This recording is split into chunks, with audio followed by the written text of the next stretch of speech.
Hey everybody, welcome to Jay Speak. This week we answer questions. First question, have I ever played a Reverend guitar? Yes, I had the Billy Corgan, the BC1. That is the only one I've owned. I have played a couple other ones. I think they are really cool guitars, and actually the Billy Corgan guitar I really liked. I did sell it. I didn't play it enough, and I thought it was a little more unique sounding than what I was using at the time. I kind of regret it because I thought it was a really cool guitar. Overall, I do think those guitars are really nice. I don't think you can go wrong with one, actually. I haven't played a bad one. Now, granted, I played 4 or 5, so again, I can't speak for all of them, but the ones I played I thought were really nice. Question 2, what's the better deal on these orange selections? So it's between getting an orange OR100, a Rockaverb Mark III, or a Rockaverb Mark I with a matching 212, and apparently they all cost the same.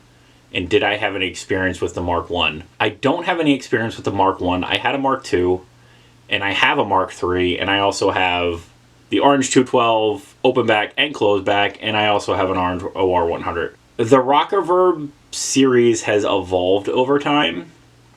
I know the first and second version of the Rockaverb, the reverb wasn't kind of like your standard. I think on the Mark III, they kind of made it a more standard type reverb.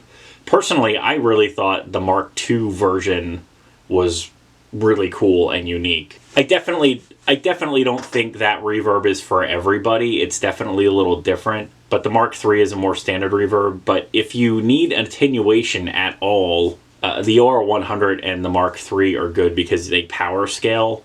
And attenuation specifically, the Mark III does that. Foot switchable channels.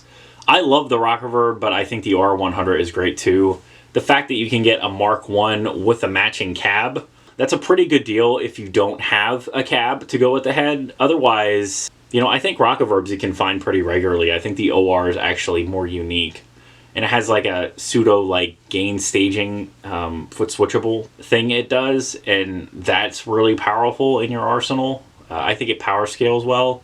Honestly, I think my choice out of all of it, if you don't have a cab, I'd get the Mark I with the cab. If you have cabs, then the Mark III and the OR are probably the ways to go. I would say the OR just because it's a little more unique. So if you can find a good price on that, I'd snag it.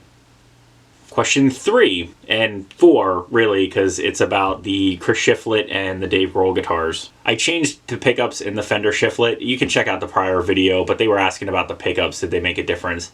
I think putting Gibson pickups in that guitar elevated the guitar. I think it became clearer and it sounded better to me. But both were really good. I don't think the original pickups weren't garbage or anything. And the next question, have I tried the Epiphone version of a 335 against the Gibson 335? No, I have not compared a Gibson to an Epiphone 335. So I really can't speak to it.